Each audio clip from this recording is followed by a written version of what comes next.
Hey guys, welcome to a rather special tutorial this Tuesday. I've been working with a bunch of amazing YouTube cake designers to collaborate on some Onward themed cakes. So not only do you get to see how to create Ian and Barley's mushroom housing cake here on my channel, but you can also head over to Liz at the Sugar Geeks channel to learn how to make this amazing staff complete with gem. Learn how to make this moody magical silhouette cake with a figure of Ian over on Mr. Baker's channel, model a mischievous unicorn with Karina at Loving from the Oven, carve cake into this majestic Guinevere van with the lovely baker, and tackle Ian's big brother Barley over on Zoe's Fancy Cakes channel. I'll leave all the links to these amazing tutorials in the description box below, which you can check out straight after this one.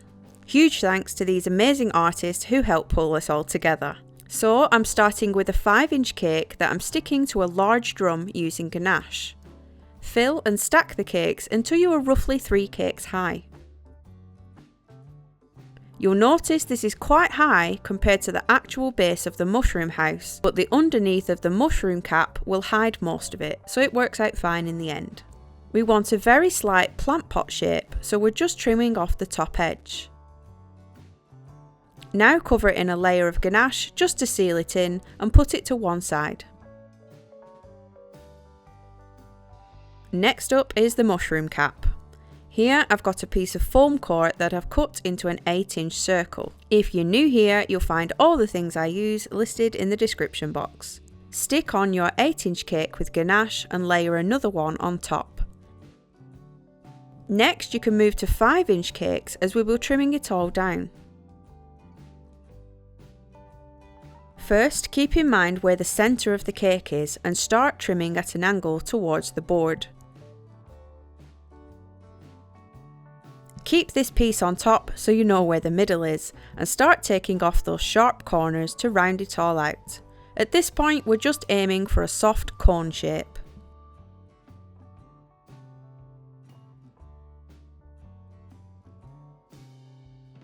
Once we have that, you can start to remove small pieces at a time to curve it in slightly as it gets towards the bottom. You are cutting off more cake to get the shape, so you have to decide the trade-off between how much cake you want in your belly versus how screen accurate the house will be. If you're just making any old mushroom shaped house, you could just stop once you're at the cone shape. I'm struggling to think of a way to describe this shape that's family friendly, so let's just move on and give it its first coat of ganache. Place that to one side and then bring back the base of the mushroom for a second coat. As you can see, the first layer has now set and it's no longer wibbly or wobbly to work on. To create the truncated cone shape, yes, I had to look that up, take your scraper and instead of holding it straight, taper it in at the top and hold it like that as you scrape around the sides. You can complete it in this second coat, but I like to let this set so it holds that shape and then clean it up on its last coat. Now back to the mushroom cap for that second coat. To keep that curve in that we cut, I'm using an acetate smoother which I can bend in my hand to get the right contour. Use this all around the sides and smooth over the top. Make sure the ganache goes right to the end of the foam core.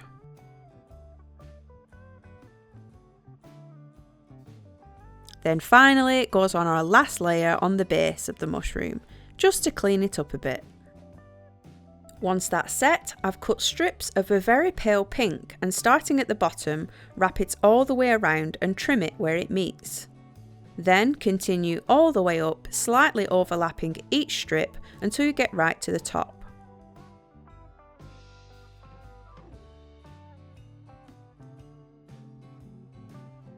To support the top of the house, insert 5 dowels and add melted ganache for glue.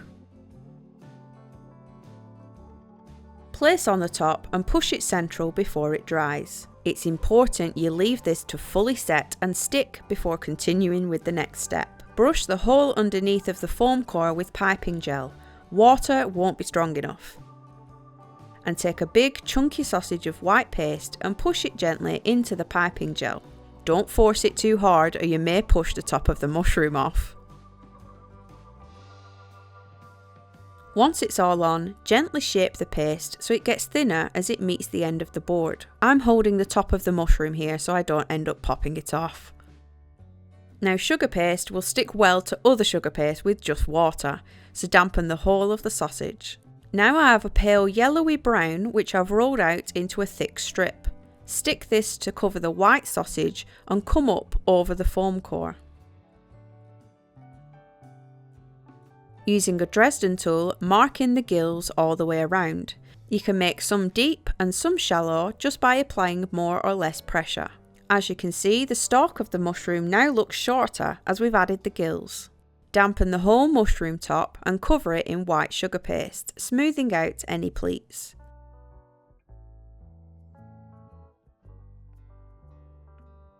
Don't trim it level with the gills, leave a couple of centimetres on. Fold the paste under itself to create a nice soft edge which then meets the gills below it.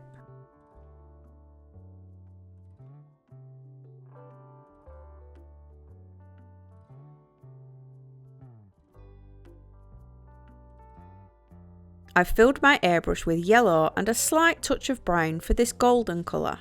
I just want to catch the very edge and a third of the way up. For the rest, I'm just giving it a very light spray in plain red. You don't want to make this too dark yet. Whilst that dries, you want to take some greaseproof paper and fold it as many times as you can. From this, cut various sizes of ovals and circles which will give you templates for the spots.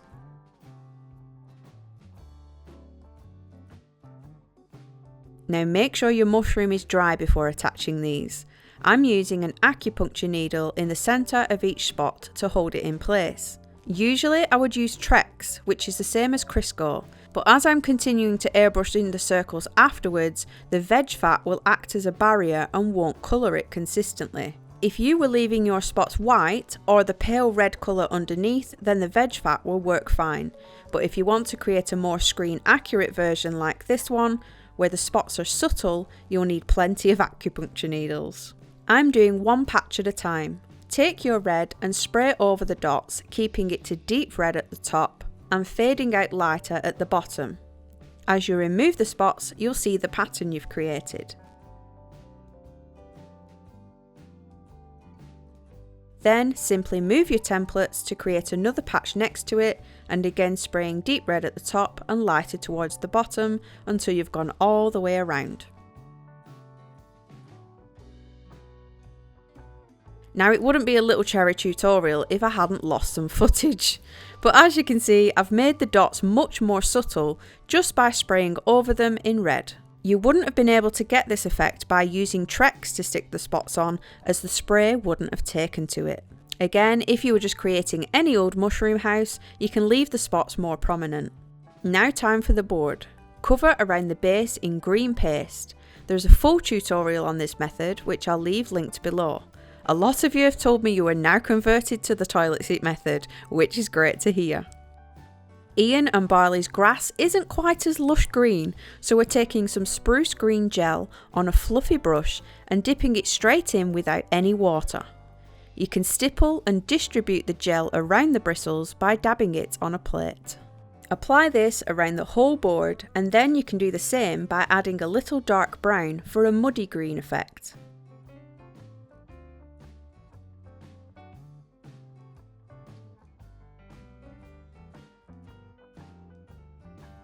Whilst it's still damp, we can stick on some little cobblestones, which are just flattened balls of light brown paste in various sizes.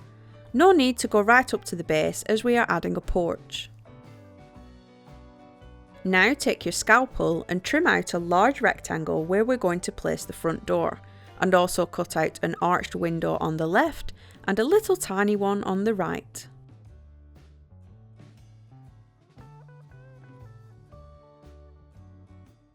Fill each hole with white paste.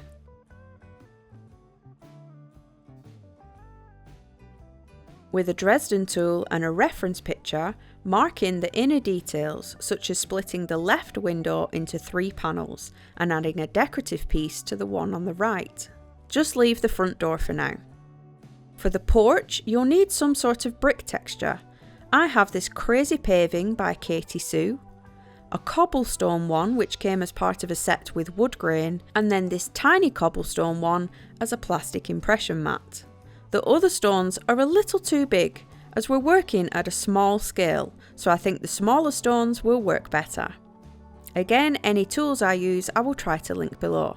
All you have to do is press the mat onto the paste to transfer the design. I'm using a pale brown which I've applied the texture all over and wraps around the front of the house.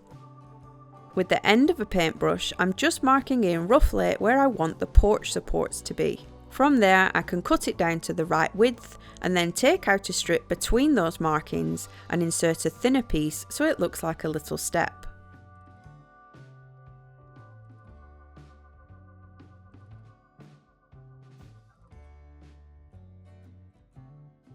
On the left hand side, I'm marking in a curved rectangle to turn it into a small flower bed. Just texture the whole centre of it by poking with the Dresden tool. Now that the porch is on, we can see what room we have left for the door. The door is off to the right and then it has a long arched window on the left. To make the brickwork more visible, I've watered down some dark brown gel with water and I'm using it as a wash all over the porch, and then just use the deeper colour inside the flower bed. Line all your windows and doors with either sausages or strips of white paste and add a wash of pale grey where the glass would be.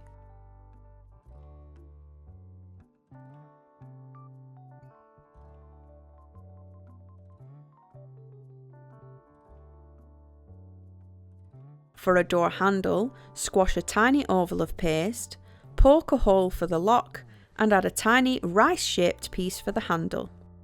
Add some Tylo powder to some white paste and roll out a strip, leaving it quite chunky. These will be the porch supports, so we need them to dry firm. With a long knife, cut out strips, straighten them and just leave them to set. We can trim the heights later. With a little gold paint, colour in the handle. Using a chunky disc of white paste, trim the sides down and then the top into a pointy roof until you have a little house shape. Turn it on its side and then trim the whole thing at an angle so the pointy roof is left at its thickest and the base of the house is left thin. This is so it will sit up against the mushroom neatly. Just attach it with water slightly to the left of the front door. Mark in the front of the window, paint it, and then add on smaller strips of the pale pink just like we did on the stalk, slightly overlapping them as you go up.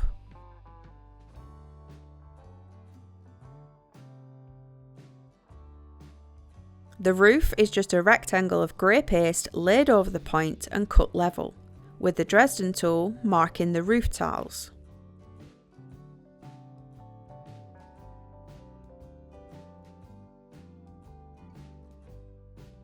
Cut a strip of white paste and attach it above the front door to the gills with water. Give it a good press so that it stays on.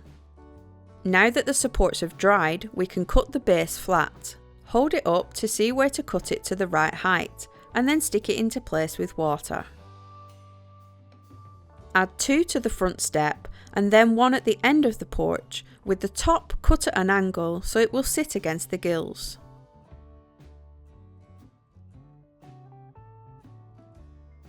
Let's move on to the garden details. Take a ball of green paste and stick it to the flower bed. Pull at it all around with your Dresden tool to create a leafy bush.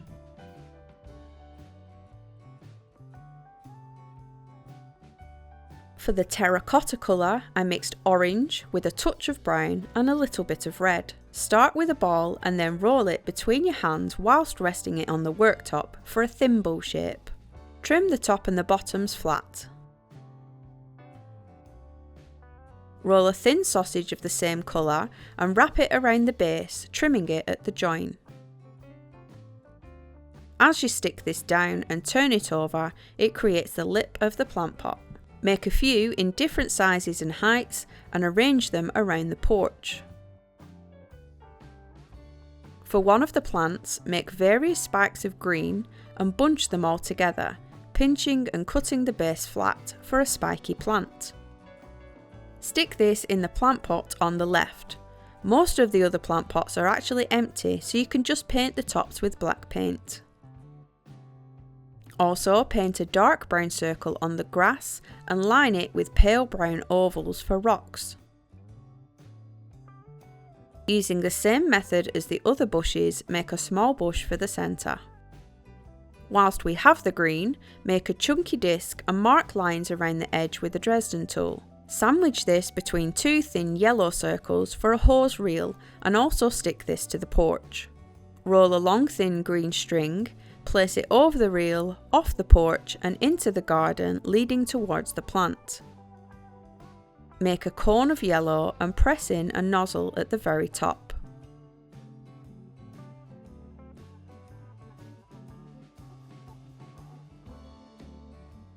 Attach this to the end of your hose. Now for the big bush. Take a lump of green paste and you want something a bit bigger. I have this large star tip which is a 1M. Any star tip will do, but this will make it quicker. Stab and twist the paste to create a fluffy-like texture all over the bush. Where the tip won't reach at the bottom, you can finish it off with the Dresden tool. Add in little bushes here and there to finish off the garden look. Finally, roll a sausage of the terracotta colour and dampen a kebab stick. Push it up inside the sausage and roll it to adhere it to the stick. You can easily find the end of the stick just by bending the paste. Cut it down and then start to gently flatten it. Same with the cobbles, I have a very small brick mat from the same set, which I'm going to use on each side of the chimney.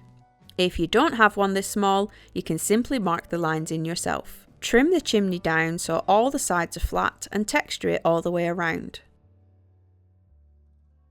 To fit it on the mushroom, you're going to have to cut the bottom at an angle. Push this down towards the back left of the roof and top it with a chunky square of pale brown.